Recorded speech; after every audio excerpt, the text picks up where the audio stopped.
I grew up in a steel town, Youngstown, Ohio, and like most Italian Americans, grew up as a Catholic, was an altar boy at age 8. But by 13, I'd been soured to it by the hypocrisy. You know, there was the preaching, and then there was the acting, and they did not align. In college, I went to Annapolis. I was a very analytical guy. I majored in physics, and I explored faith from a philosophical point of view, but the historicity of it just didn't work for me because I could not accept the fact that 12 guys could spread a religion that fast in 30 years. And so I just assumed that it was all fiction. I would say that I was surprised by success. I was extremely successful in everything I did. After graduating from Annapolis and the Navy, I kept getting promoted. I commanded a submarine, USS Indianapolis, then was put in command of a submarine squadron. And that was right up until one September day in the year 2001. I was stationed in the Pentagon, and you all know what happened on September 11th. Well, I was there, and about 100 yards away from where the plane hit. The building shakes, there's an explosion, the halls fill up with smoke. You know, you ask yourself, what do you do? So the natural reaction for us Navy guys is to run to the scene of the casualty. I ran down the passageway through this thick black smoke, approached the point of impact. There was a huge fire, and I tripped over something. That something turned out to be a somebody. It was a lady. We kind of half carried, half dragged this lady out, went back in, tried to help as many people as we could, and she wasn't doing well. Asked her name. She said her name was Antoinette.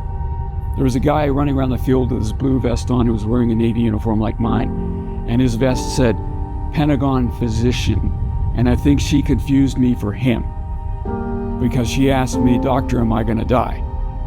And I said,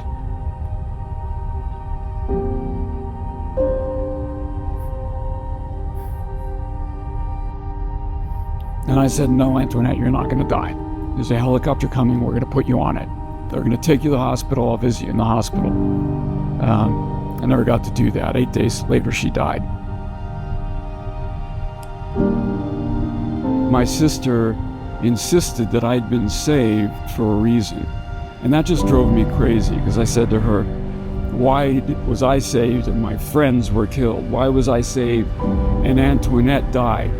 It made no sense to me. So over the years, I found solace in different kind of endeavor that I never expected. I took up photography, and I'd go around the world and photograph different places that did allow me to experience God's nature in a way that I hadn't really contemplated. And I started believing that there might be a grander presence, causing me to connect God's impact and effect on the natural world.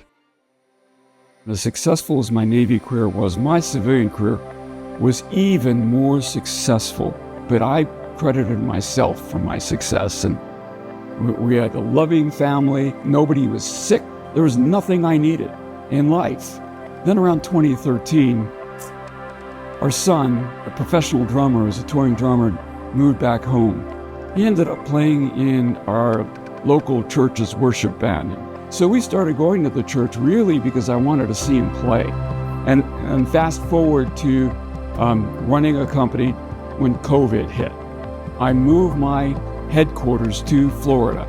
So being the analytical guy that I am, I started studying the mathematical models of how diseases spread.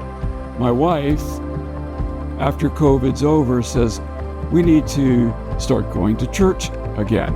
I'm just interested in finding a good worship band that our son can play in. So we go to a church before the service even starts. As the music's beginning, we're standing up. Suddenly all these thoughts come into my head. But I also remember the 500, the people who saw Christ after he was resurrected, 1 Corinthians 15. And then I put that together with the way diseases spread, right? And so suddenly I think, no, 12 guys couldn't spread Christianity like a disease in 30 years, but 500 could. So that's the logical thing that was going through my mind. But more than that, all I could say is the Holy Spirit came down on me, and I knew with certainty with certainty that this was true. So then I start studying. I had 66 years of spiritual blindness to make up for. So basically 12 hours a day, I abandon everything else I'm doing. I go back and for the first time, I read the Bible cover to cover. I'm struck with the beauty in it. It's not just a fragmented, thin, stale story. And I'm just trying to soak up everything I can. Not because I need to convince myself that this is true. I'm sold. It's true. It's because I want to do something for the kingdom. Now I'm trying to get more activated with starting a small group and doing what I can for my military and veteran community. And I have to tell you, I've always been a happy person, even through struggles. But I had no idea what kind of joy you can experience with the love of Christ. This was not transactional.